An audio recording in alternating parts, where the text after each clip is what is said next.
World War III fears, how U.S. and Israel military actions reignited global tensions. The fear of World War III did not come out of nowhere. It started rising sharply after recent military actions involving the United States and Israel, which triggered reactions across the Middle East and beyond. When powerful nations take direct military steps, the world pays attention, and rightly so. How the situation escalated. In recent times, United States and Israel carried out military strikes that they described as defensive or strategic operations. According to official statements, the actions were aimed at specific targets, claimed to be responses to security threats, not declared as the start of a wider war. However, the global reaction was immediate. Many people around the world saw these attacks not as isolated events, but as the beginning of something much bigger. Why these actions alarmed the world. The concern was not just about the attacks themselves, but about who could get involved next. The Middle East is one of the most sensitive regions in the world. When one major power acts militarily, others often respond politically, economically, or militarily.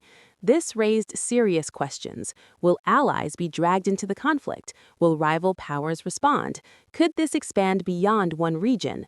This is exactly how global wars historically begin, not with one event, but with a chain reaction. The role of alliances and power blocks. Unlike small regional conflicts, actions by the U.S. and Israel automatically involve military alliances, strategic partners, and global power balances. When countries with strong allies take action, the risk of escalation increases, even if no one officially wants a world war. This is why analysts started using the phrase, "This could be the spark, not the fire." Social media versus reality. After these attacks, videos claiming World War III has started went viral. Fake timelines and maps flooded social media. Fear-based content exploded. But here is the critical truth. There was no official declaration of global war, no worldwide military mobilization, no formal announcement from international bodies. Fear grew faster than facts. Why World War III has not officially started. A real world war requires multiple global powers officially entering combat, widespread battles across continents, formal war declarations or equivalent actions. As of now, the conflict remains limited in scope. Diplomacy is still active behind the scenes. Economic and political pressure is preferred over open war. Military action does not automatically equal world war, even when powerful nations are involved. Nuclear reality, the biggest restraining factor. One reason tensions have not exploded into a world war is nuclear deterrence.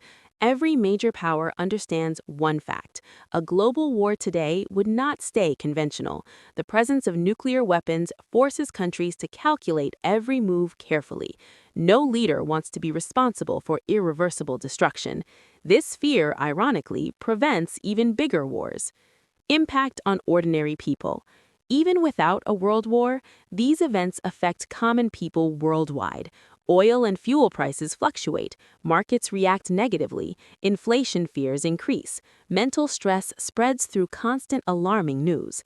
This is why global stability matters. Even distant conflicts touch everyone's life.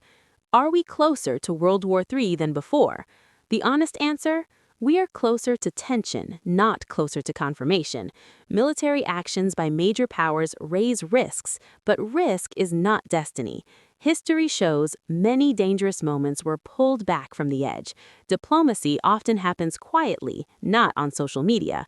Loud fear usually comes from unofficial sources. Final reality check.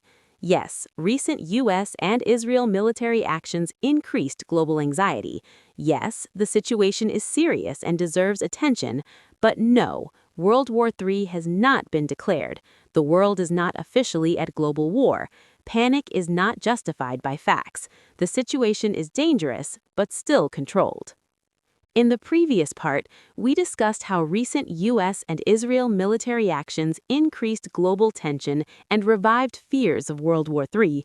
Now, the most important question is, if this conflict expands, who could get involved next and why? This is where the situation becomes truly dangerous. The Middle East is a region that can pull the world in. The Middle East is not just a regional hotspot, it's a global pressure point. Why? Because it connects Asia, Europe, and Africa. It holds strategic trade routes. It plays a major role in global energy supply. Any major escalation in this region does not stay local for long. The risk of chain reactions. Modern wars don't spread overnight. They spread step by step. First, one country takes military action, then another country responds indirectly. After that, allies feel pressure to support one side. This is how regional conflicts turn international. History proves that world wars don't start with a single explosion, they start with miscalculations. Why major powers watch every move carefully. Right now, global powers are not rushing into open war, and there's a reason for that. They're calculating economic consequences, military risks, public reaction, long-term damage. A single wrong move can trigger a response that cannot be reversed. That is why you see strong statements, military warnings, shows of power, but still no official global war declaration. Economic war before military war. One important thing many people ignore is this. Modern wars often begin economically, not militarily. Before bombs, sanctions are imposed, trade routes are restricted, currencies weaken, markets collapse. In many cases, economic pressure is used to avoid military escalation or to weaken opponents without firing a shot. This silent war affects ordinary people more than soldiers. The role of media in escalation. Media can calm a situation or pour fuel on fire. Today, one clip can reach millions in minutes. Context is often removed. Emotions replace facts. This creates a world where people believe war has started even when it hasn't. Perception becomes reality for many. Psychological warfare, the invisible front. Not all wars are fought with weapons. There's also psychological pressure, fear campaigns, information warfare. When people are constantly exposed to fear, they begin to expect disaster, and this weakens societies internally. A scared population is easier to control than an informed one. Could a small incident trigger something bigger? Yes, and that is the real danger. Not a planned global war, but an unexpected incident, a misfired missile, a wrong military decision, a misunderstood signal. History shows that many major wars started by accident, not intention. That is why communication channels between powerful countries remain open even during extreme tension. Why leaders still avoid full-scale war. Despite everything, world leaders know one truth. A global war today would not be short, it would not be controllable, and it would have no winners. Modern cities, technology, and civilian populations are too interconnected. This reality keeps even aggressive governments from crossing certain red lines. Where the world stands right now. Let's be honest and clear. The situation is serious. Tensions are higher than normal. Risks have increased, but diplomacy is still active. Military actions are still limited. Global war is still not official. We are in a dangerous phase, not an end phase. When people talk about World War III, most of the focus stays on the Middle East, the United States, and Europe, but history tells us something very important. No global war is complete without Asia, and in Asia, three countries matter the most: Pakistan, India, and China. Together, they form one of the most sensitive and dangerous power triangles in the world. Why Asia is critical in any global war scenario. Asia is not just the most populated region, it's also a nuclear region, economic hub, and military hotspot. Any major escalation in this region does not stay local for long. Pakistan, strategic, nuclear, and highly sensitive. Pakistan holds a unique position. It is a nuclear-armed country, strategically located, politically sensitive to regional conflicts. Pakistan is not interested in becoming part of a global war. Its priority has always been regional stability and internal security. However, if a large global conflict spreads, Pakistan cannot remain completely unaffected. Economic pressure would increase, diplomatic balancing would become extremely difficult.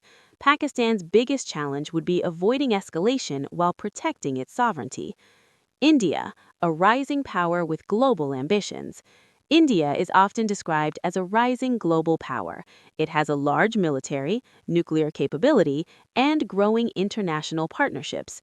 India tries to maintain a position where it gains economically from global stability and strengthens its influence without direct war. In a World War III-like situation, India would face a tough choice: stay neutral and protect its economy, or take sides under international pressure.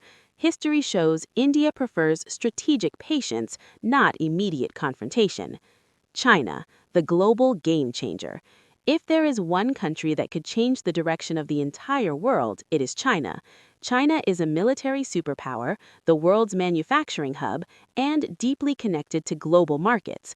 China does not want a world war because war would damage the system it benefits from. But if global conflict threatens its interests, China would not stay silent. Its involvement would immediately globalize any